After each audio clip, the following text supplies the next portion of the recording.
Hello everyone. आज के इस वीडियो में हम पढ़ने वाले हैं क्लास 9 का चैप्टर नंबर 1 का पार्ट 2, जिसका नाम है अंडरस्टैंडिंग सोशल साइंस। जिसमें कि इस बुक के आधे पार्ट को हमने पार्ट 1 में कवर कर लिया था और ये पार्ट 2 होने वाला है, जिसमें कि हम आगे से कंटिन्यू करते हैं। जिसमें कि सबसे पहला डिसिप्लिन्स दिया गया है जियोग्राफी के बारे में। तो जियोग्राफी है क्या, उस जियोग्राफी एज ए डिसिप्लिन्स के बारे में डिटेल्स दिया गया है। तो geography studies the location and distribution of places. तो ज्योग्राफी में हम क्या स्टडी करते हैं? तो जगहों के प्लेसेज, जगहों के बारे में कि वो चीज़ें कहाँ पे लोकेटेड है, कहाँ पर है, और डिस्ट्रीब्यूशन और कितने में वो फैला हुआ है चीज़ें के बारे में क्या पढ़ते हैं कि कोई भी प्लेसेज या ऑब्जेक्ट्स या फिर मटेरियल्स या पीपल, क्या इसके बारे में हम क्या पढ़ते हैं कि इनका लोकेशन कहाँ है और ये पूरे एरिया में किस तरह से डिस्ट्रीब्यूटेड हैं, मतलब फैले हुए हैं एज वेल एज। और इसके साथ इसमें हम क्या पढ़ते हैं, relationships between human societies and there surroundings. और इसमें हम क्या पढ़ते हैं, ह्यूमन सोसाइटी और उसके सराउंडिंग के बारे में पढ़ते हैं। जैसे कि हमारा जो सराउंडिंग है, हमारे हमारे आसपास की चीज़ें जो कि हमें क्या करते हैं, इम्पेक्ट करते हैं, उसके बारे में। It examines both the physical features of the Earth's surface and the human communities that inhabit it। ये दोनों चीज़ों के बारे में बताता है। फिजिकल फीचर्स का क्या मतलब है, जो कि हमारे अर्थ सरफेस पे मौजूद है, फिजिकल फीचर्स जिसे हम देख सकते हैं या फिर महसूस कर सकते हैं, जैसे कि पहाड़, नदी, प्लेट्यू, घास, ये सभी जो हमारे अर्थ के ऊपर अलग अलग चीज़ें बने हुए हैं, इनको क्या बोलते हैं, फिजिकल फीचर्स। और ज्योग्राफी में हम और क्या स्टडी करते हैं, तो ह्यूमन कम्युनिटीज़ के बारे में। तो हमारा ह्यूमन का कम्युनिटी कैसा है, कितने तरह के अलग अलग ट्राइबल लोग रहते हैं, सोसाइटी में कितने तरह के लोग रहते हैं, और दैट इनहेबिट इट, और ये कौन से लोकेशन पे रहते हैं, और उस लोकेशन पे रहते हैं तो किन किन चीज़ों पे ये डिपेंड करते हैं। It focusing on how people interact with the natural environment and how places influence human life। ये किस चीज़ पे फोकस करता है कि हाउ पीपल इंटरेक्ट, कि हम लोग कैसे इंटरेक्ट करते हैं किसके साथ, नेचर के साथ, नेचुरल इन्वायरमेंट के साथ। जैसे कि हम लोग तो कहीं ना कहीं रह रहे हैं ना, तो जैसे हम कहाँ रहते हैं, या तो हम पहाड़ पे रह रहे होंगे, या हम प्लेन एरिया में रह रहे होंगे, या फिर हम डेजर्ट एरिया में रह रहे होंगे, या हम कोस्टल प्लेन्स में रह रहे होंगे। तो ये हमारे अलग अलग फिजिकल फीचर्स हैं, हमारे आसपास के क्या हैं, सराउंडिंग्स हैं। तो ये सराउंडिंग ये हमें क्या करते हैं, सराउंडिंग हमें, ये सराउंडिंग पे ही डिपेंड करता है, ये हम पे डिपेंड करता है कि उसके अकॉर्डिंग हम कैसे रह रहे हैं। जैसे कि अगर कहीं बहुत ज़्यादा ठंड है तो उसके अकॉर्डिंग हम क्या करते हैं, उस तरह के कपड़े पहनते हैं, उस तरह का ऑक्यूपेशन करते हैं, उस तरह का हमारा एक्टिविटी होता है जो कि ठंड से रिलेटेड हो। कहीं अगर बहुत ज़्यादा गर्म हो तो तो वहाँ पे वो एक्टिविटी होगा जो कि वहाँ से रिलेटेड होगा। तो ये क्या करते हैं, how places influence human life. ये हमारे ह्यूमन लाइफ को अलग अलग जगह अलग अलग तरीके से क्या करते हैं, इन्फ्लुएंस करते हैं, इस पे क्या करते हैं, प्रभाव छोड़ते हैं अपना। Geography seeks to understand where things are located, why they are found there. और ये हमें क्या समझने में मदद करता है ज्योग्राफी, ये हमें समझने में मदद करते हैं कि वेयर थिंग्स आर लोकेटेड, कौन सी चीज़ें कहाँ पर है, और अगर वो चीज़ें वहाँ पर है तो क्यों है, why they are found there. अगर कोई चीज़ है जैसे कि पेट्रोलियम, पेट्रोलियम हर जगह पाया नहीं जाता, ये हमारे ज्योग्राफिकल रीजन में कुछ ही जगहों पे पाए जाते हैं। पर अगर वो उस जगह पे पेट्रोलियम पाए जाते हैं तो उसी जगह पे क्यों पाए जाते हैं, इसके पीछे क्या रीज़न है कि उसी जगह पे पाए जाते हैं, why they are found there, and how places near or distant affect one another over time।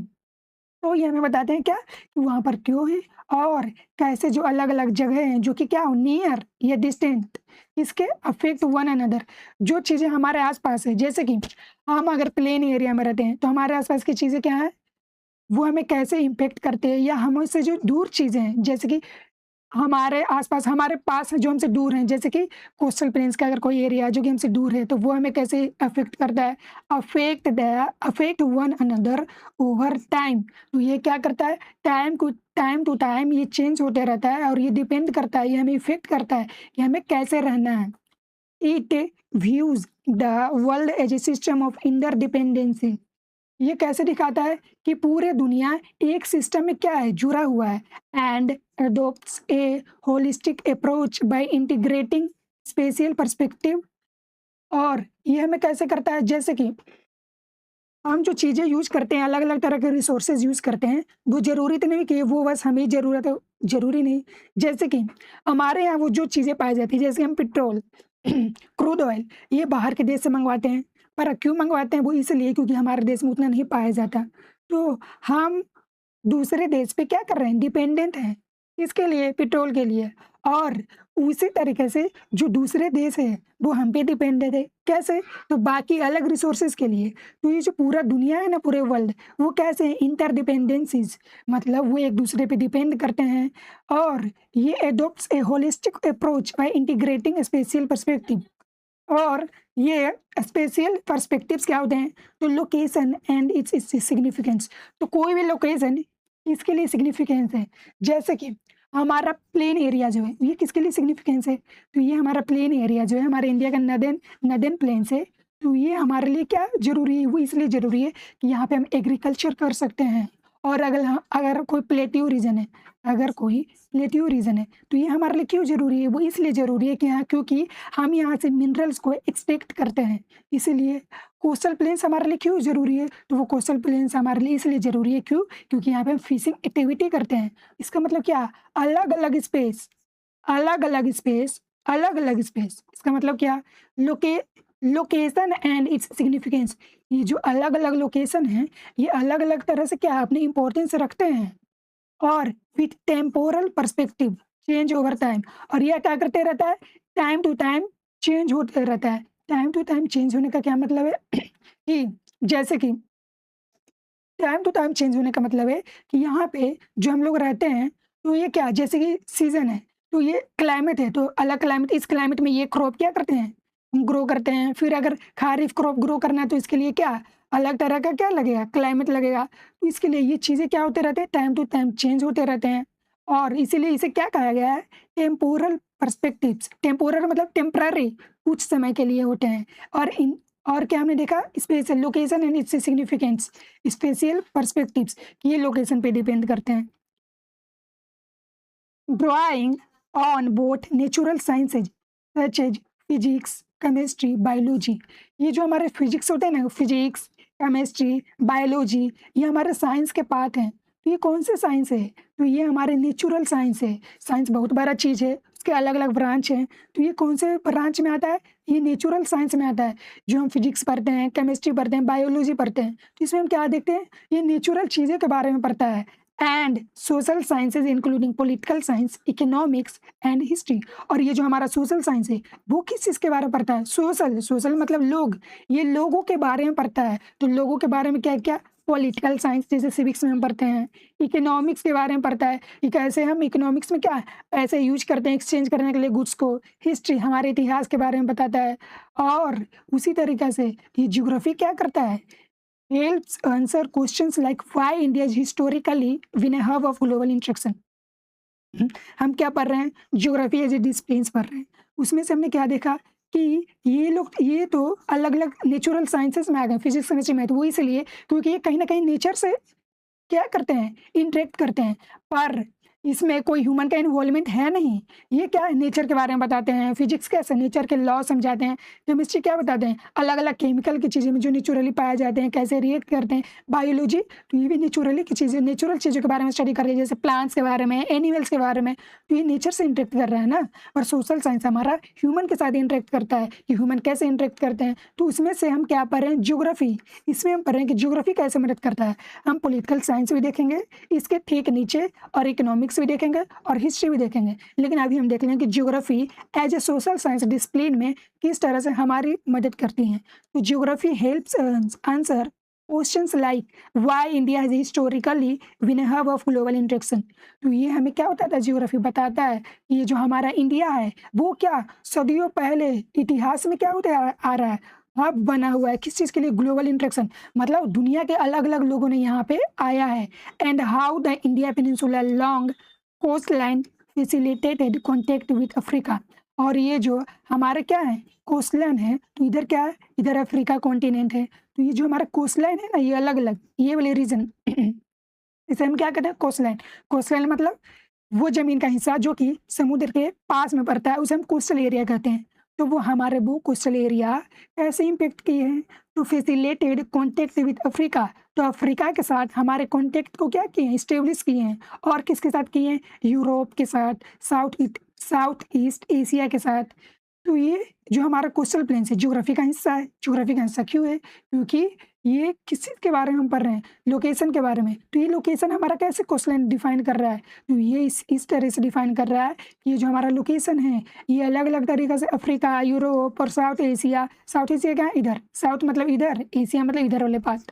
तो साउथ एशिया के पार्ट के साथ यहाँ पे क्या होते आए, ट्रेड होते आए हैं। अलग अलग देश क्या हैं, आए हैं, यहाँ रहे हैं, अपने अपने क्या किए, कंपनी इस्टेब्लिश किए हैं, रूल किए हैं। तो ये जो हमारा कोस्टल एरिया क्या रहा है, बिजिएस्ट रहा है हिस्ट्री में भी अभी भी।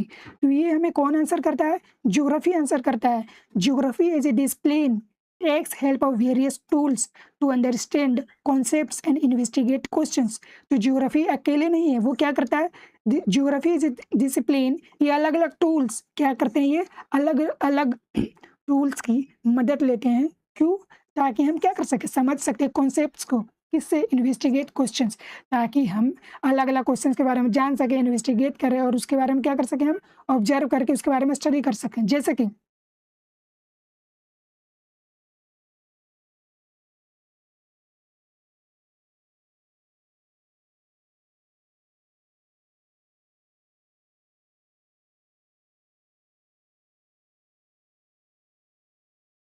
जैसे कि इसमें हम देखेंगे कि ये क्या यूज करता है, तो इट यूजेस मैप्स। ज्योग्राफी में मैप्स का स्टडी करते हैं, ग्लोब्स पढ़ते हैं, एटलसेस पढ़ते हैं, और ज्योग्राफिकल इंफॉर्मेशन जीआईएस जो कि हमें ज्योग्राफी के बारे में बताते हैं। वो ऐसे डिवाइस जो कि हमें इंफॉर्मेशन देते हैं उसे जीआईएस कहते हैं।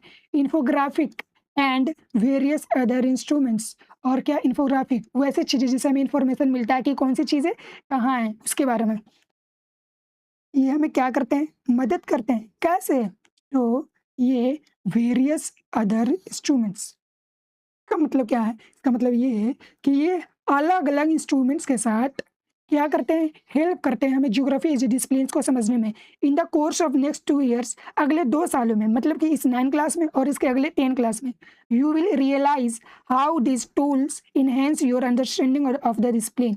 ये अलग अलग टूल क्या कर रहे हैं, कैसे हमारी मदद कर रहे हैं इस ज्योग्राफी एज डिसिप्लिन्स को समझने में।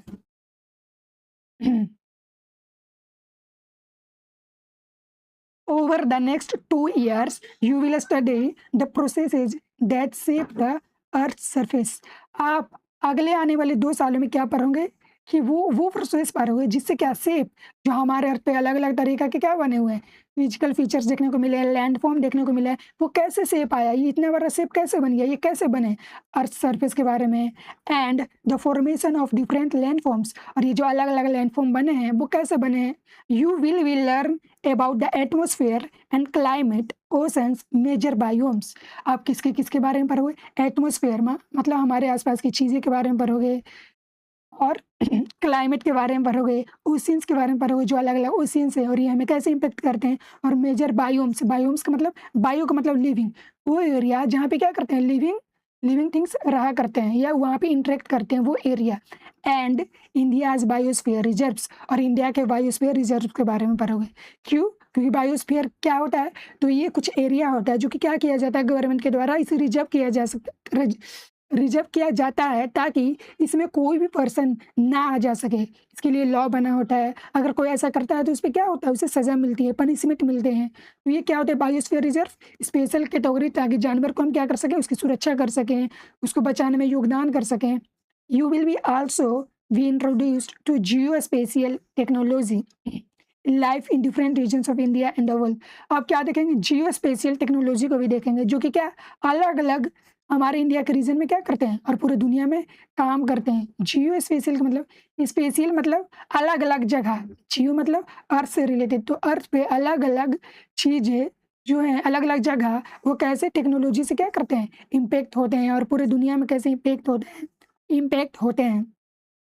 Geographical and socio-economic perspectives on selected issue, और किस चीज़ के बारे में देखेंगे, सोशियो इकोनॉमिक, सोशियो मतलब सोशल, लोग से रिलेटेड, और इकोनॉमिक मतलब पैसा, उन दोनों में लेन देन से रिलेटेड कि कैसे हमें इम्पेक्ट करते हैं, और पर्सपेक्टिव्स ऑन सिलेक्टेड इशू, कुछ ऐसे इशू दिए गए होंगे जिसके बारे में हमें क्या करना होगा, समझना होगा। And historical development of geographical knowledge, और ये हमारा जो जियोग्राफी का नॉलेज मिला इतने, तो ये एक दिन में तो मिला नहीं है, ये क्या एक एक करके मिला है, तो इसके बारे में हम क्या देखेंगे, हिस्टोरिकल नॉलेज, ये कैसे डेवलप हुए और इसके बारे में हम कैसे इतना कुछ जानते हैं। तो अब हमारा दूसरा डिसिप्लिन है जिसका नाम क्या है, हिस्ट्री। तो history is the study of the human past. History है क्या, तो हम जब अपने ह्यूमन पास्ट की स्टडी करते हैं इसी को हिस्ट्री कहते हैं। Through which societies seek to understand people's experiences, और ये हमें किस चीज़ों में मदद करते हैं, समझने में। क्या, पीपल्स एक्सपीरियंसेस मतलब लोगों को एक्सपीरियंस, उसके value and changes over time, कि समय के साथ लोगों को एक्सपीरियंस कैसे बदला है, वैल्यू कैसे बदले हैं, चेंजेस क्या क्या चेंजेस हुए हैं उसके बारे में क्या हम पढ़ते हैं, हिस्ट्री में इसको हम पढ़ते हैं। There are multiple ways to interpret the past and transmit cultural values from one generation to next. क्या है, ये बहुत तरीके हैं क्या करने की, इंटरप्रेट द पास्ट, पास्ट को स्टडी करने की, समझने की, और ट्रांसमिट करने की, और पहुंचाने की एक जनरेशन से लेकर दूसरे जनरेशन में। One of the oldest and the most influential traditions of presenting cultural memory in Bharat is the इतिहास पर पुराना। तो ये हमने क्या देखा कि अलग अलग तरीके हैं कि हम वन जनरेशन से लेकर दूसरे जनरेशन में क्या करते हैं, हिस्ट्री को क्या करते हैं, हम बताते हैं, अपने पास्ट के बारे में बताते हैं। तो उसमें से क्या है, एक सबसे पुराना जो कि क्या है, one of the oldest most influencing traditions, जो कि परंपरा रहा है, जो कि क्या है, बहुत ही फेमस रहा है, वो क्या है, प्रिजर्विंग कल्चरल मेमोरी। मतलब लोग जो अलग अलग तरह के कल्चर फॉलो किया करते हैं उसको क्या करने के लिए, प्रिजर्व करने के लिए। इन भारत, हमारे देश में, इज द इतिहास पुराना ट्रेडिशंस। ये कौन सा ट्रेडिशंस है, इतिहास पुराना ट्रेडिशंस। इसे अक्सर पश्चिमा वेद भी कहा जाता है। ऐसे तो हमारे वेद 4 हैं, पर इतिहास पुराना को अक्सर क्या कहा जाता है, पश्चिमा वेद कहा जाता है, 5th वेदास कहा जाता है। थ्रू, ये तो इतिहास पुराना है क्या, तो थ्रू स्टोरीज, तो इसमें क्या कहानियाँ दी गई हैं। This traditions not only shares historical information, तो इसमें हमें सिर्फ हिस्टोरिकल के बारे में कहानियाँ नहीं दी गई है, but also gives cultural meaning to events and people.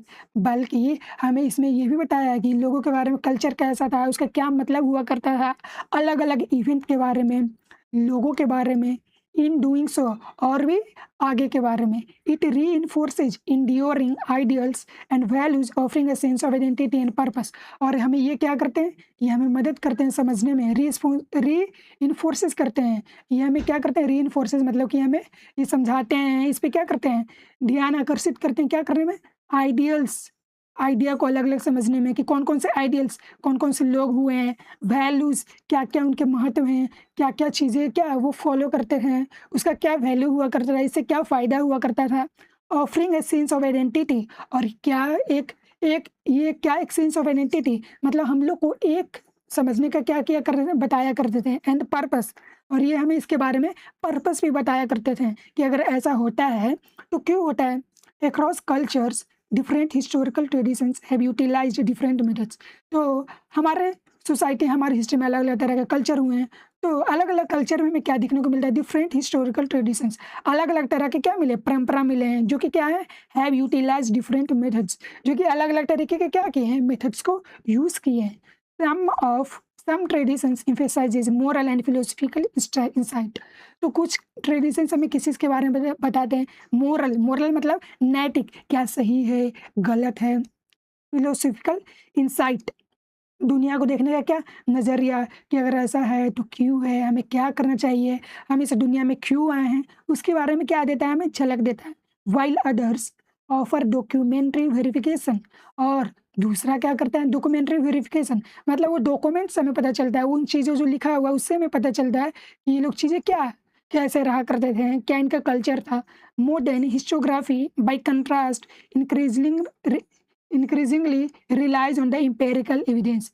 पर आज का जो हिस्टोरियोग्राफी मतलब इतिहास का जो लेखन है, जो हम हिस्ट्री लिखे हैं या हिस्ट्री को हम समझते हैं, वो कैसे समझते हैं? By contrast increasing realize. ये किस पे डिपेंड करता है? इम्पेरिकल एविडेंस पे। इम्पेरिकल एविडेंस है क्या? जो information collected by actual observation और एक्सपेरिमेंटेशन। तो जो एक्चुअल ऑब्जर्वेशन से हमें मिला, जो वास्तविक में कि हाँ ये तो क्या हुआ है, हमें सच में ऐसा मिला है, और एक्सपेरिमेंट करते हैं एक्चुअल में, तब जाके हमें क्या पता है, तब जाके से हम कहते हैं ये तो हमारा इम्पेरिकल एविडेंस है। ये नहीं कि ये तो मिल गया तो ऐसा हुआ करता होगा, नहीं, एक्चुअल में क्या हुआ करता होगा उसके बारे में समझना, और इसको क्या एक्सपेरिमेंट से भी क्या करते हैं, प्रूफ करते हैं। And uses tools. तो सबसे पहला चीज़, आज की हिस्ट्री को हम समझने में कैसे मदद करते हैं? हिस्टोरियोग्राफी मतलब इतिहास का लेखन कैसे किया गया है? तो इम्पेरिकल एविडेंस।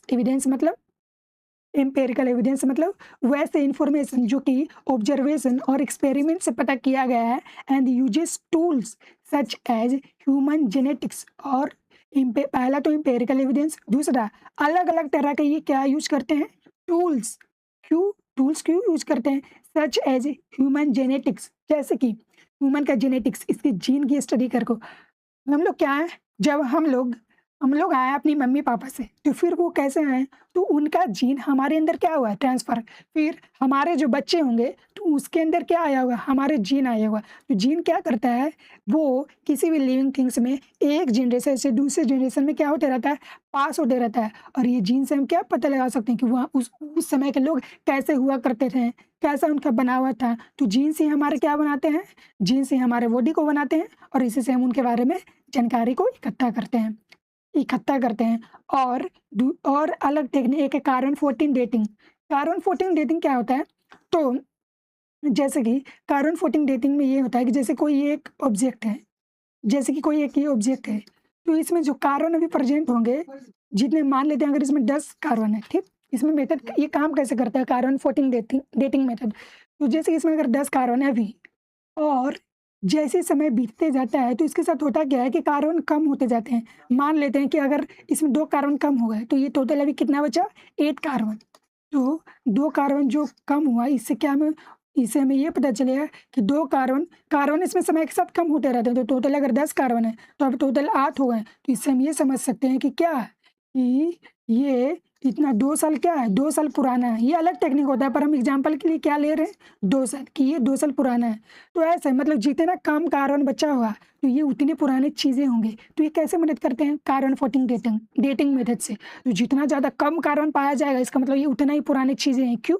क्योंकि कार्बन समय के साथ कम होते रहता है। क्यों? तो वो हाफ में होते रहते हैं। 14 कार्बन थे तो वो आधा हो गए, फिर उससे आधा हो गए। तो ये समय के साथ क्या होते रहते हैं, कम होते रहते हैं। जो कि हमारे इन्वायरमेंट में कार्बन प्रेजेंट है, तो हमारे आसपास जितनी भी चीज़ें हैं उसमें क्या है, कार्बन है। तो कहीं ज़मीन के नीचे दब गए हैं तो समय के साथ वो कार्बन क्या होते रहते हैं, कम होते रहते हैं। तो ऐसे यूज होता है कार्बन 14 डेटिंग मेथड। और अगला क्या है, आर्कियोलॉजी क्या होता है तो वो आर्कियोलॉजिस्ट जिन्होंने ज़मीन में खुदाई करके चीज़ों के बारे में पता किए, उन्हें कहते हैं आर्कियोलॉजिस्ट। तो वो अलग अलग चीज़ें हमें दिखाते हैं, उससे जैसे कि हमें क्या मिले, अलग अलग टूल्स मिल गए हैं, वेपन्स मिल गए हैं, पोर्ट मिल गए हैं, और जैसे अलग अलग हमें बिल्डिंग मिल जाते हैं, मोनूमेंट्स मिल जाते हैं, स्ट्रक्चर मिल जाते हैं अलग अलग। ये हमें किस चीज़ के बारे में बताते हैं, ये हमें आर्कियोलॉजिकल एविडेंस के बारे में बताते हैं कि हाँ हमें ये चीज़ मिला है, जो कि हमारे इतिहास के बारे में बताते हैं। एंड अदर साइंटिफिक मेथड्स, और इसके अलावा भी साइंटिफिक मेथड्स होता है जो कि क्या करता है, to establish timelines understand the past. और ये बहुत तरह के क्या होते हैं, साइंटिफिक मेथड होते हैं जो कि हमें क्या बताते हैं, टाइमलाइंस के बारे में बताते हैं और हमारे इतिहास को समझने में मदद करते हैं। History writing draws on a wide range of sources to understand the social realities of the past।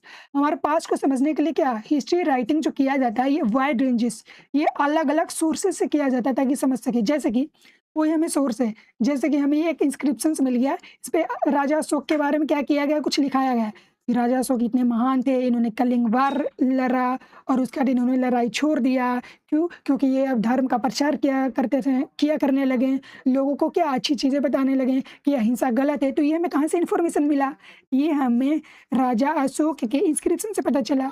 लेकिन ये तो एक सोर्स है ना इंस्क्रिप्शन, और इसके अलावा हिस्टोरियंस अलग-अलग चीज़ों पे डिपेंड करते हैं। क्यों? क्योंकि वहाँ के क्या और अलग टेक्स्ट पे डिपेंड करते हैं, वहाँ की जो अलग-अलग चीज़ें मिले उस पे डिपेंड करते हैं या और अदर इंस्क्रिप्शंस पे डिपेंड करते हैं। तो इस चीज़ को कन्फर्म करने के लिए कि क्या ये ऐसी चीज़ें रियल में हुई है कि नहीं हुई है, इसको कन्फर्म करने के लिए ये क्या करते हैं, अलग-अलग चीज़ों पे डिपेंड हुआ करते हैं। ठीक?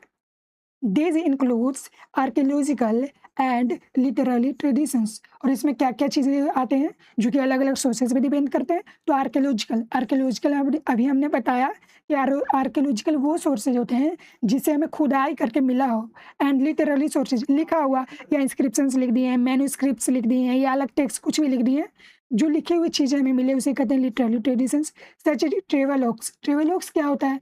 तो हमारे देश में अलग-अलग समय में अलग-अलग लोगों ने अलग-अलग देश से आया, कुछ समय यहाँ बिताया, यहाँ के एक्सपीरियंस क्या किए, शेयर किए और उसे क्या किया, अपनी किताबें में लिखा कि यहाँ कैसा है, यहाँ के लोग कैसे हैं, अपने एक्सपीरियंस को शेयर किया। तो वो ट्रैवलर आए, उन्होंने जो लिखा उसे क्या कहते हैं, ट्रैवलॉग्स। मेमोयर्स मतलब किन्हीं के याद में क्या, कोई अगर मोनूमेंट जैसे ताजमहल बनाया गया या अलग-अलग इमारतें बनाई गई किन्हीं के याद में, तो उसे क्या कहते हैं, मेमोयर्स। उससे हमें पता चलता है। कोरेस्पोंडेंस, जियोलॉजिकल रिकॉर्ड्स और क्या, जियोलॉजिकल रिकॉर्ड्स। ये क्या होते हैं? तो ये होते हैं जैसे कि जो अलग-अलग राजा हुआ करते हैं, जैसे ये राजा हैं तो इनके जो फिर इसके अगले सक्सेसर्स होंगे, तो ये राजा बनेंगे, इससे अगले सक्सेसर तो ये राजा बनेंगे। तो ऐसे करके जियोलॉजिकल मतलब फैमिली में एक-एक करके जो उनके रिकॉर्ड है उससे हमें पता चलता है कि हाँ, ये राजा हुआ, उसके बाद ये राजे हुए, उसके बाद ये राजा हुए। तो इनसे भी हमें इतिहास जानने को मिलते हैं। Folklore and oral traditions. Folklore क्या होते हैं? तो अलग-अलग तरह के लोक कथाएँ, जो अलग-अलग चीज़ें क्या हैं, अलग-अलग रीजन में अलग-अलग तरह की क्या लोक कथाएँ फेमस होते हैं कि ये कहानियाँ फेमस होते हैं। ओरल ट्रेडिशंस जिन्हें क्या बोलकर एक जनरेशन से दूसरे जनरेशन में हम लोग सुनाते हैं या फिर बोलते हैं। And revenue documents. और रेवेन्यू डॉक्यूमेंट्स का मतलब जो क्या, ये जो शासन व्यवस्था चलाया करते थे उसके बारे में, जो जिसके पैसे का लेन-देन जितना हुआ करता था, कितना खर्च हुआ, क्या हुआ, कितने पैसे लगे, उसके बारे में डॉक्यूमेंट्स जो लिखा गया है उसको कहते हैं revenue documents. Material remains used to study the past are known as archaeological sources. तो वो मटेरियल के बारे में स्टडी करना जो कि हमें कहाँ से मिले हैं, पास्ट से मिले हैं, उसको हम क्या कहते हैं, आर्कियोलॉजिकल सोर्सेज। अगर हम किसी मटेरियल का स्टडी करते हैं जो कि हमें खुदाई से मिलता है, उसे हम आर्कियोलॉजिकल सोर्सेज में रखते हैं। These include monuments. इसमें क्या-क्या आते हैं आर्कियोलॉजिकल सोर्सेज में? तो मोनूमेंट्स आते हैं, आर्किटेक्चरल स्ट्रक्चर्स आते हैं, जैसे कि अलग-अलग तरह के बिल्डिंग्स आ गए हैं। एक्सकवेटेड साइट्स जो अलग-अलग तरह, जैसे हड़प्पा, मोहनजोदड़ो, इसको एक्सकवेट किया गया। आर्टिफैक्ट्स अलग-अलग तरह की चीज़ें मिले हैं, ऑब्जेक्ट्स मिले हैं, मूर्तियाँ मिले हैं, ऑब्जेक्ट्स मिले हैं, आर्ट मिला, कोई कला बनाया गया है, पेंटिंग है, ड्राइंग है या फिर कोई पैनल है, उसपे कुछ मूर्ति बनाया हुआ है, वो कुछ मैसेज डिपिक्ट करना चाह रहे हैं। Such as sculptures and paintings बताया अभी हमने। Their analysis often involve scientific instruments and laboratory testing. और इसके बारे में हम कैसे पता करते हैं? तो ये साइंटिफिक इंस्ट्रूमेंट्स यूज़ करते हैं, लेबोरेटरी में इसकी टेस्टिंग करते हैं, तब जाके इनके बारे में हम जानकारी इकट्ठा करते हैं। Over the next 2 years you will be learn about the early human history and trace major developments in India from the beginnings of the civilization to the present day. तो अगले 2 सालों में मतलब कि क्लास 9 और 10 में आप क्या पढ़ोगे? ये तो अभी पढ़ रहे हो आप क्लास 9 में, तो आप क्या देखोगे? You will learn about the early humans. आप अर्ली ह्यूमन्स के बारे में देखोगे, इसकी हिस्ट्री के बारे में देखोगे और ट्रेस मेजर डेवलपमेंट्स। और आज जो सोसाइटी हमारा दिखता है, जो पहले के अर्ली मानव हुआ करते थे, दोनों में कितना चेंज आ गया। तो ये कैसे चेंज हुआ? तो ट्रेसेस मेजर डेवलपमेंट्स, कैसे धीरे-धीरे मेजर डेवलपमेंट्स के हुए हैं in India from the beginnings of the civilizations to the present day. तो हमारे देश में सिविलाइजेशन की शुरुआत होने से अभी तक you will be also explore की लैंडमार्क्स इन वर्ल्ड हिस्ट्री। और आप ये भी देखोगे कि हमारे पूरी दुनिया में अलग-अलग देश में क्या हुए, अलग-अलग तरह के क्या की लैंडमार्क्स, वो जगह जो कि क्या है, बहुत ही ज़्यादा ज़रूरी हैं, including the Greco Roman world. Greco Roman world मतलब ग्रीस और रोमन के बारे में देखेंगे। The reformation of the renaissance, इनके बारे में देखेंगे। द इनलाइटमेंट के बारे में, मतलब अलग-अलग तरह के ज्ञान प्राप्ति, लोगों को रियलाइज़ हुआ। रेनेसांस का मतलब क्या हुआ कि लोगों ने क्या किया है, संघर्ष किया, इसे क्या किया, जो ऐसी चीज़ें चेंज होते होते आ रहे हैं, तो बोले नहीं अब हम इसको रजिस्ट करते हैं, अब ये चेंज आने चाहिए उसके बारे में।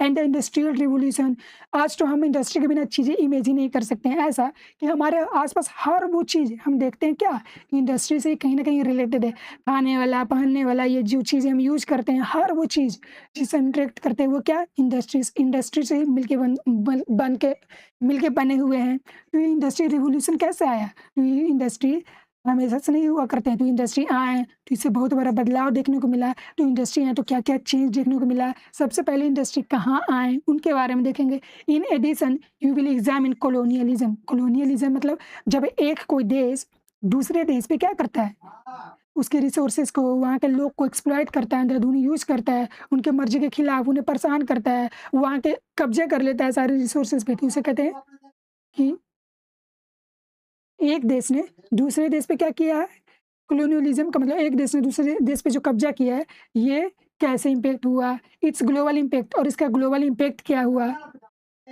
And various anti colonial struggles, और इसके खिलाफ क्या क्या किए, स्ट्रगल्स किए, जो जैसे कि हमारे देश को ब्रिटिशर्स ने कॉलोनी बना लिया, तो यहाँ के लोगों ने क्या किया, उसे क्या किया, उसे लड़ा, स्ट्रगल्स किया, तो उसके बारे में देखें कि एंटी कॉलोनियल स्ट्रगल्स के बारे में अक्रॉस द वर्ल्ड, पूरे दुनिया में अलग अलग रीजन में। Overall you will develop an understanding of the histories of diverse peoples. आप क्या देखोगे, अलग अलग लोगों के बारे में हिस्ट्री देखोगे, कल्चर के बारे में अलग अलग हिस्ट्री देखोगे, और इवेंट, अलग अलग इवेंट के बारे में देखोगे। हैव सेव द प्रेजेंट, जो कि हमारे प्रेजेंट को सेव किया है, जो बनाया है, जैसे आज हमारा प्रेजेंट देखने को मिला है।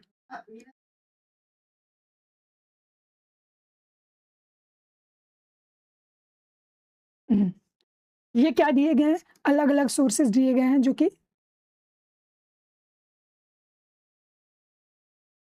ये क्या दिए गए हैं, अलग अलग सोर्सेज दिए गए हैं, जिससे कि हमें हिस्ट्री को जानने में मदद मिलती है। तो सबसे पहला सोर्सेज है लिटरेरी सोर्सेज। लिटरेरी सोर्सेज में क्या क्या आ गए हैं, ये जो फिगर नंबर 1 पॉइंट है ये वाला, ये क्या दिखा रहा है, द साम वेदा मैन्युस्क्रिप्ट।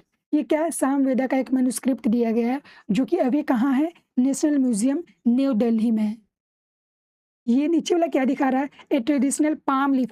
पाम लीफ, पाम की जो पत्ती, उसकी पत्ती पे लिखा गया मैन्युस्क्रिप्ट है of the Thirukkural an ancient Tamil text of the ethical wisdom. Ethical से मतलब कि क्या सही है क्या गलत है, उसके बारे में जो हमें नॉलेज दिया गया है। ये क्या है, एक तमिल टेक्स्ट है, ये क्या है, एक तमिल टेक्स्ट है जो कि एंशिएंट टाइम का है। इसके बारे में हमें क्या बताया गया कि क्या सही है क्या गलत है उसके बारे में। और ये किस चीज़ पे लिखा है, पाम लीफ, पाम की पट्टी पे लिखा गया, ये क्या है, एक इंस्क्रिप्शन है। अब हम देखेंगे आर्कियोलॉजिकल सोर्सेज। आर्कियोलॉजिकल सोर्सेज वो सोर्सेज जो कि हमें क्या खुदाई में मिले हैं, जैसे कि ये वाला दिया गया एक terracotta figurine from Sindhu Saraswati civilization.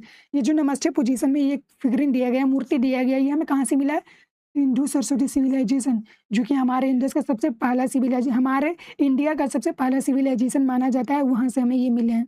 ये sculpture of the Vishnu from the 12th century C, एक विष्णु भगवान का एक स्कल्पचर मूर्ति मिला है 12th सेंचुरी सी के अराउंड। और क्या है, एपिग्राफिक सोर्सेज। ये एपिग्राफिक सोर्सेज क्या होता है, तो historical sources consisting of text, decrease और रिकॉर्ड्स, इंस्क्राइब्स ड्यूरेबल मटेरियल्स। तो वो चीज़ें जो कि हमें क्या मिले हैं, लिखे हुए मिले हैं, उसे क्या बोलते हैं, एपिग्राफिक सोर्सेज, जो कि इंस्क्राइब मिले हैं। तो उसमें क्या क्या आते हैं, उसमें आते हैं, ये है जो हमारा दिया गया है ये पिक्चर, ये क्या है, Brahmi inscription on part of a pillar. एक पिलर पे है, पिलर का ही एक पार्ट है जो कि ब्राह्मी इंस्क्रिप्शन में लिखा गया है, belonging to the Gupta period. और ये किस समय का है, गुप्ता पीरियड का है।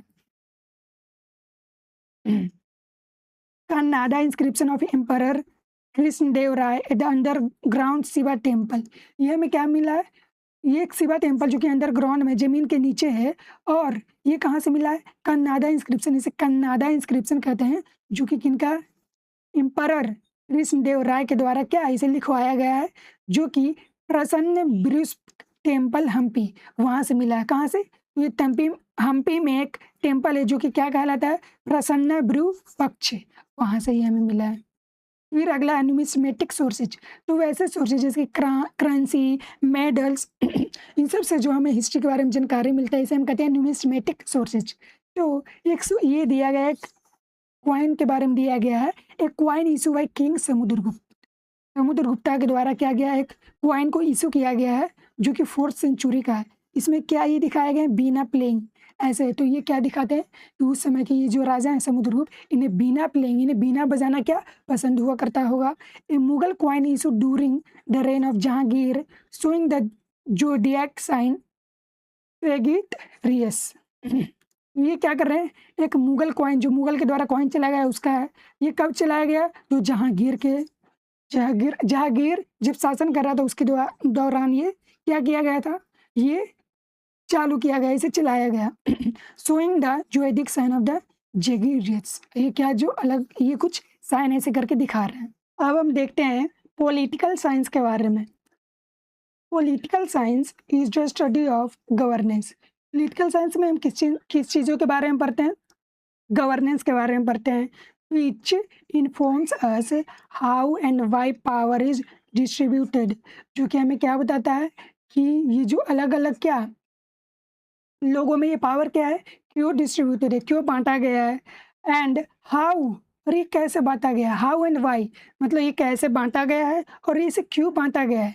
Decisions are made and policies are implemented, कैसे अलग अलग तरह के डिसीजंस लोग लेते हैं और पॉलिसीज बनाए जाते हैं। It is the study of the constitution, ये कॉन्स्टिट्यूशंस के स्टडी करता है। गवर्नमेंट्स, ये इसमें पॉलिटिकल साइंस में हम कॉन्स्टिट्यूशन के स्टडी करते हैं। कॉन्स्टिट्यूशंस क्या होते हैं, तो ये हमारे देश का क्या होता है, एक लिखित रूल होता है एक किताब में।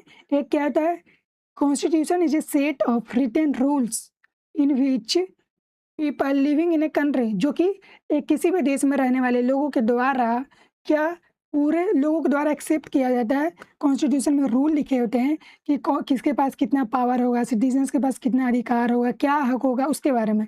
तो ये क्या करते हैं, कॉन्स्टिट्यूशंस के बारे में पढ़ते हैं पॉलिटिकल साइंस में। गवर्नमेंट्स के बारे में पढ़ते हैं, जो अलग अलग इंस्टीट्यूशंस बनाए गए हैं उसके बारे में पढ़ते हैं। ऑफ द स्टेट के अलग अलग इंस्टीट्यूशंस बनाए गए हैं उसके बारे में पढ़ते हैं। Political science also studies the social movements, और इसमें हम क्या पढ़ते हैं, सोशल मूवमेंट के बारे में पढ़ते हैं। नेशन बिल्डिंग के बारे में पढ़ते हैं कि कैसे एक बढ़िया देश बनाया जाए, कैसे हमारा ये देश बना। फॉरेन पॉलिसी, हम अपने देश की पॉलिसी को दूसरे देश के साथ कैसे रखना चाहिए, कैसा विचार रखना चाहिए, कैसे हमें ये क्या करना चाहिए, रिस्पॉन्स करना चाहिए।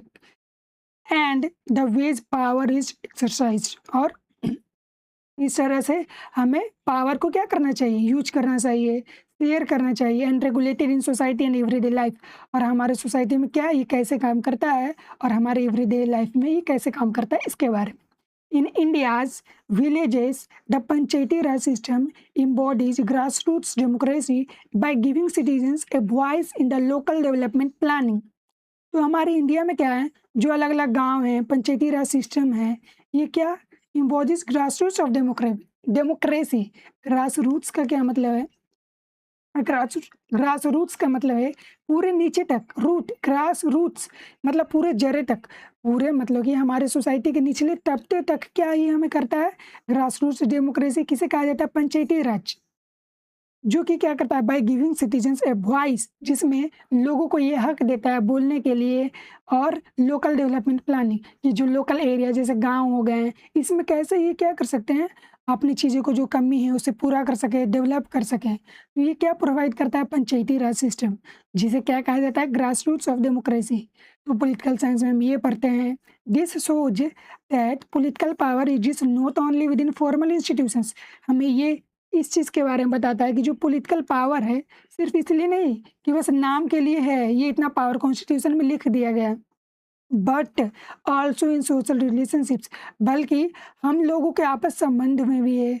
Customs and ideas of legitimacy, ये हमें क्या है, ये हमें दिखाता है, इसलिए नहीं कि बस पावर दे दिए, हम इसे क्या करते हैं, इम्प्लीमेंट करते हैं लोकल लेवल पे, जैसे कि हमने पंचायती राज बनाया है। ये हमें क्या करते हैं, इस आइडियाज़ को क्या लेगेसी बनाए रखते हैं हमारे। To study politics therefore is to examine society itself, its hierarchies and its struggles।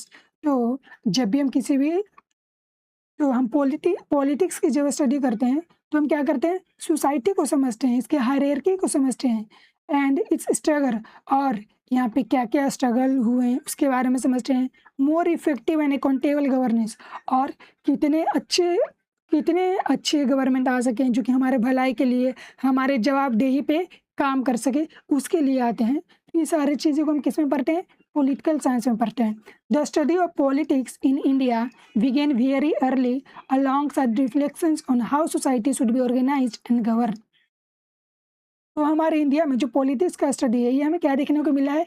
Early मतलब बहुत ही पहले से देखने को मिला, और कैसे गवर्न किया जाएगा ये हमें बहुत पहले से देखने को मिलता है। वो कैसे? तो वो ऐसा है कि politics was not treated as a separate discipline but always created to link to the ideas of dharma. तो पहले जो था, ऐसा नहीं कि पॉलिटिक्स को हम अलग सब्जेक्ट में पढ़ रहे हैं, बल्कि ये किस चीज़ से रिलेटेड है? धर्म की मोरल ड्यूटी, हमारा कर्तव्य क्या है, इस चीज़ से रिलेटेड हुआ करता है। अर्थ इकोनॉमिक वेलबिंग, कि हम सभी का भलाई हो। And rajdharma the duties of the ruler, एक राजा का क्या धर्म होता है अपने प्रजा के प्रति। Early text such as the Vedas, Upanishads and Puranas discuss justice.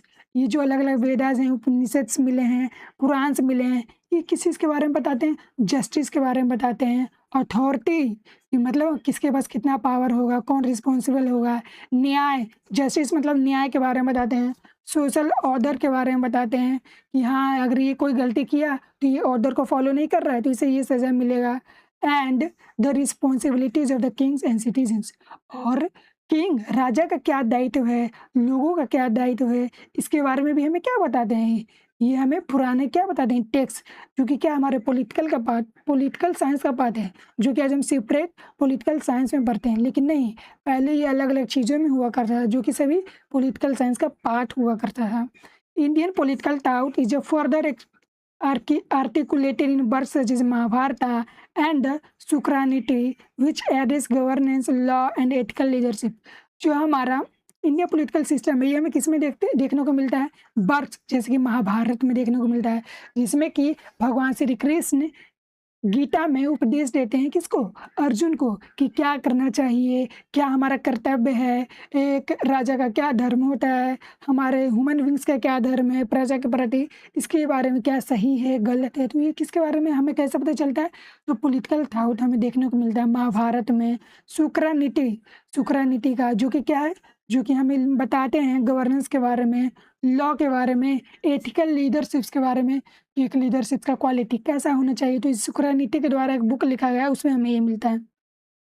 Among these, the Arthshastra stands out as a foundational text on politics and administration. इसके अलावा जो अर्थशास्त्र है, जो कि चाणक्य के द्वारा लिखा गया, ये किस चीज़ के बारे में फाउंडेशन प्रोवाइड करते हैं? टेक्स्ट ऑन पॉलिटिक्स, पॉलिटिक्स के बारे में हमें ये बताते हैं। एडमिनिस्ट्रेशन के बारे में बताते हैं कि वहाँ का शासन कैसा होना चाहिए।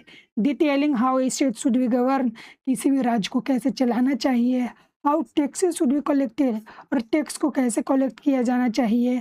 How the army should function, army कैसे फंक्शन करना चाहिए। And how rulers should ensure the welfare of the people, और ये रूलर जो राजा होंगे वो रिस्पॉन्सिबल होंगे लोगों के भलाई के लिए। तो ये सभी इतने पहले हमारे सोसाइटी में किनके द्वारा लिखा गया? अर्थशास्त्र के द्वारा।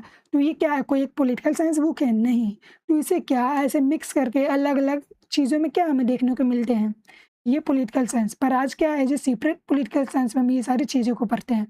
Overall India political taut adopted A holistic approach linking politics with economic, social life, morality and defence. तो हमारे इंडिया में क्या हुआ है, समय के साथ जो टाउट है, मतलब अलग अलग क्या है, होलिस्टिक अप्रोच, पूरे को एक तरह से लिया गया। होलिस्टिक मतलब संपूर्ण, एक नज़रिए से देखा गया। कैसे? तो linking politics with economics, politics को इकोनॉमिक्स के साथ लिंक करके, सोशल लाइफ इकोनॉमिक्स के साथ लिंक करके। इकोनॉमिक्स मतलब क्या है, जो पैसे का लेन देन है, खरीद विक्री, सामान जो हम खरीद रहे हैं, बेच रहे हैं, ये पॉलिटिक्स कि कैसे इस पर कंट्रोल करेंगे गवर्नमेंट। सोशल लाइफ, हमारा जीवन कैसा होगा तो इस पर पॉलिटिक्स कंट्रोल करेंगे। मोरालिटी, क्या सही होना चाहिए गलत होना चाहिए, तो ये हम किस में पढ़ते हैं? कॉन्स्टिट्यूशन में अलग अलग तरह का लॉ बने हुए हैं। तो ये किस चीज़ का पार्ट है? हमारे पॉलिटिक्स का पार्ट है। डिफेंस, ये हमारे अलग अलग जो लड़ाई के युद्ध हैं, सामान हैं, ये कैसे काम करेंगे, तो ये सभी क्या है, पॉलिटिकल स्टडी में आते हैं। Power was viewed as a responsibility rather than a merely privilege, और क्या देखा गया है कि जो पावर है एक रिस्पॉन्सिबिलिटी है, एक दायित्व है। ये नहीं कि क्या, एक दायित्व मतलब कि क्या, ये हमें निभाना है। ये नहीं कि क्या हमें ये रेदर देन मेरली ए प्रिविलेजेस, ये एक प्रिविलेज है, ये तो हमें मिला है, छोड़ो इसे क्या ही करें, नहीं। एक क्या है, रिस्पॉन्सिबिलिटी है, power. These traditions help us traditions help us understand modern institutions. ये हमें क्या करते हैं, आज की जो अलग अलग इंस्टीट्यूशंस है इसको समझने में मदद करते हैं। Such as the Panchayati Raj system को समझने में मदद करते हैं, जो कि क्या करता है, which promotes local self government. Panchayat raj system जो लोकल है, जो सबसे नीचे वाले लेवल पे, उस पर क्या करता है, लोगों को अवेयरनेस करता है, लोगों की भलाई के लिए रिस्पॉन्सिबल होते हैं। पब्लिक पार्टिसिपेशन, लोग उसमें पार्टिसिपेट करते हैं, मिलते हैं। एट द विलेज लेवल, ये किस लेवल पे होता है, विलेज लेवल पे। In this way ancient ideas continue to shape India's democratic practices today. तो इस तरीके से जो हमारा एंशिएंट आइडिया है वो क्या कर रहा है, अभी तक हमें प्रैक्टिस में देखने को मिलता है।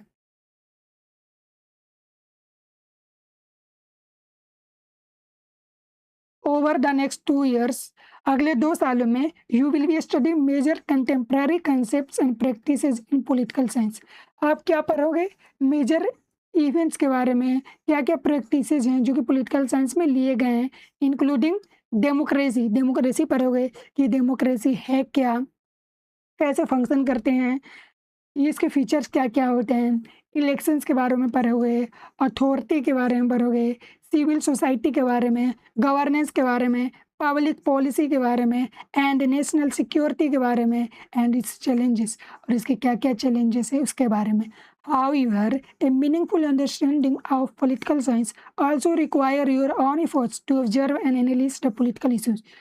लेकिन एक मीनिंगफुल अंडरस्टैंडिंग, आपको बढ़िया तरीके से अगर सोसाइटी को समझना है तो आपको क्या करना पड़ेगा, खुद से एफर्ट करना पड़ेगा, ऑब्जर्व करना पड़ेगा, एनालाइज करना पड़ेगा पॉलिटिकल इशू अराउंड यू, कि आपके आसपास जो इशू हो रहे हैं क्या ये सही है, गलत है, इसे कैसे ठीक किया जा सकता है, अलॉन्ग विथ देयर लिंकेज, इन्हें कनेक्ट करके with other social science disciplines, जैसे पॉलिटिकल साइंस को इकोनॉमिक्स के साथ कनेक्ट कर लिए हैं, ज्योग्राफी के साथ कनेक्ट कर लिए हैं, हिस्ट्री के साथ कनेक्ट कर लिए। इन सबको कनेक्ट करके समझ के हमें क्या कर सकते हैं, हम मदद कर सकते हैं, समझ सकते हैं अपनी सोसाइटी को एज ए पॉलिटिकल साइंस को।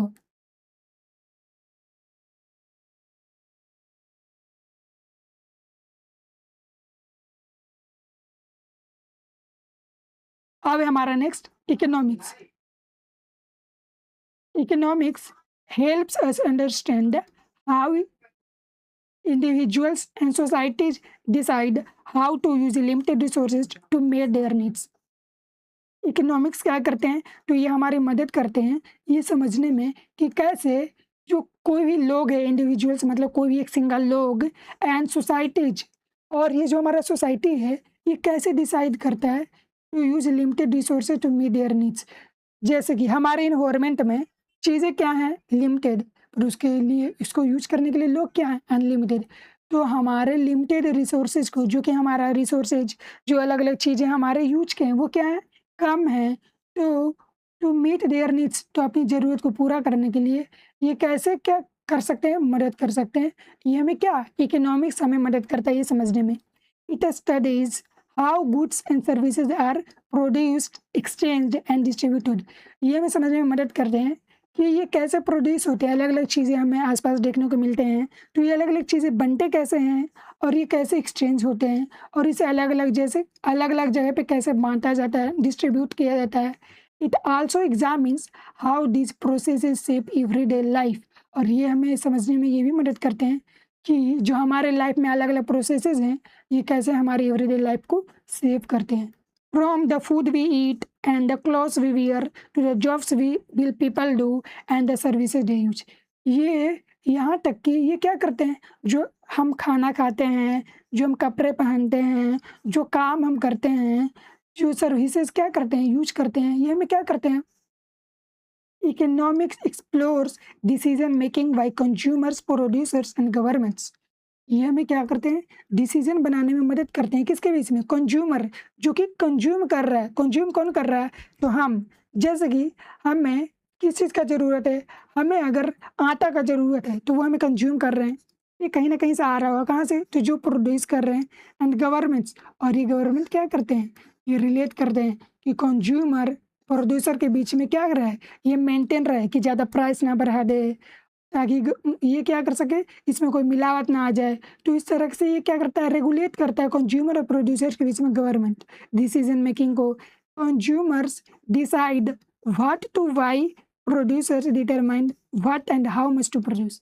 कंज्यूमर्स ये डिसाइड करते हैं कि हमें क्या खरीदना है, और प्रोड्यूसर्स ये देखते हैं कि हमें क्या और कैसे प्रोड्यूस करना है। And governments frame policies to balance goals, और गवर्नमेंट क्या करते हैं, इन दोनों के बीच में पॉलिसीज बनाते हैं कि हाँ ऐसा चीज़ होना चाहिए, इतने लिमिट के अंदर करना चाहिए, कैसे इसे कर सकते हैं उसके बारे में।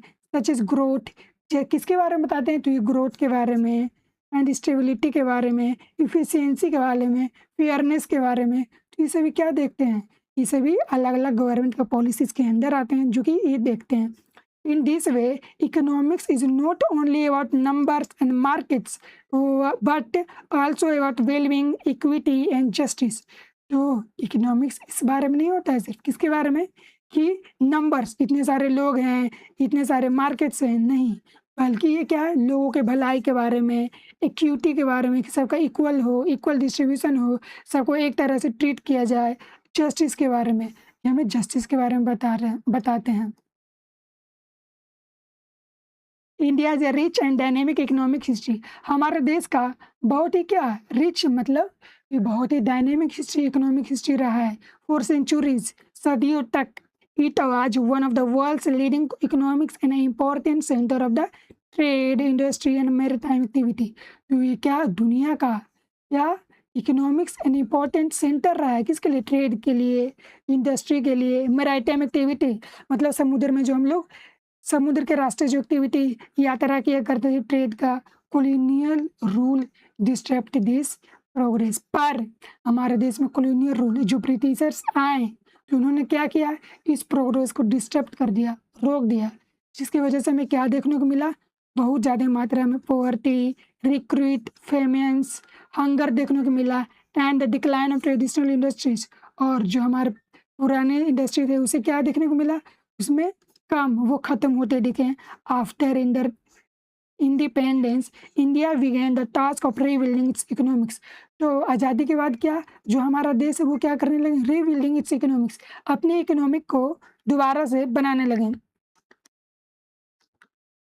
In recent decades, our country has made significant progress to improvements in its infrastructure.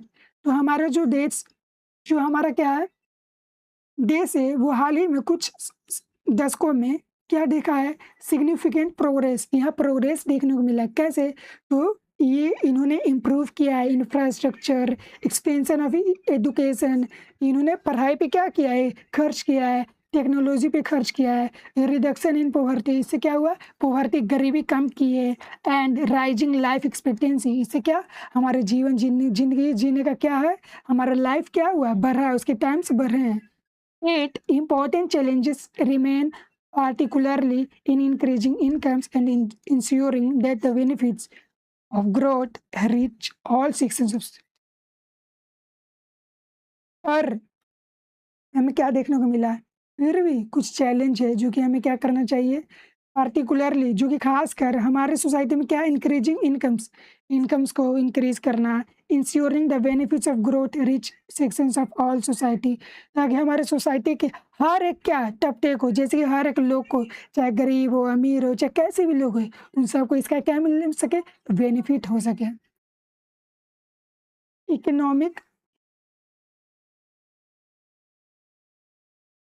Economic development therefore remains a central national goal हो, इसलिए जो हमारा इकोनॉमिक डेवलपमेंट है ये हमारे लिए सेंट्रल गोल बना हुआ है। Understanding economics help us recognize both achievements and challenges and encourages use to think about how resources can be use more wisely and fairly. तो इकोनॉमिक्स को समझकर ये हमें इकोनॉमिक्स हमें किन चीज़ों में मदद करता है, तो ये हमें समझने में मदद करता है। बोथ अचीवमेंट्स, दोनों अचीवमेंट्स को और चैलेंजेस को क्या करने में इनकरेजेस अस टू थिंक, ये हमें सोचने के मजबूर करता है किस चीज़ के बारे में, कि कैसे जो हमारे रिसोर्सेज जैसे हम क्या कर सकते हैं, यूज कर सकते हैं, मोर वाइसली, अच्छी तरीके से यूज कर सकते हैं, फेयरली यूज कर सकते हैं, बिना कोई मिलावट का, while ensuring sustainable growth that meets present needs without harming the ability of the future generation to the meet theirs। और हम ये भी क्या करते हैं, ये हमें सस्टेनेबल ग्रोथ को डेवलप करने में मदद करते हैं कि हाँ सस्टेन कर सके, मतलब हम रिसोर्सेज को वैसे यूज करें ताकि हमारे आगे आने वाली जनरेशन क्या कर सके, वो सस्टेन करे। ऐसे नहीं कि वो सारे रिसोर्सेज हम अभी यूज कर लें, फिर आगे वाले जनरेशन में से कैसे यूज करेंगे, तो वो तो रिसोर्सेज पे डिपेंड रहेंगे ना। हम लोग अभी रिसोर्सेज पे डिपेंड है तो वो लोग नहीं रह पाएंगे। तो इसीलिए हम सस्टेनेबल डेवलपमेंट करना चाहिए, मतलब वैसा डेवलपमेंट जिससे हम क्या कर सकें, अपने आप को सस्टेन कर सकें। ओवर द नेक्स्ट 2 ईयर्स, अगले 2 सालों में you will be study of the foundations of the Indian economy. आप किस चीज़ के बारे में पढ़ोगे, इंडियन इकोनॉमी के फाउंडेशन के बारे में पढ़ोगे, मार्केट्स के बारे में पढ़ोगे, प्राइसेस के बारे में पढ़ोगे, फाइनेंशियल मैनेजमेंट के बारे में पढ़ोगे कि कैसे पैसा मैनेज करना होता है, एंड इंटरप्रेन्योरशिप के बारे में पढ़ोगे, इकोनॉमिक ग्रोथ के बारे में, ग्रॉस डोमेस्टिक प्रोडक्ट जीडीपी क्या होता है, इंटरनेशनल ट्रेड क्या होते हैं, एंड द यूनियन बजट क्या होता है। This topic will help you understand how economic decisions affect individuals, communities and the nations as a whole.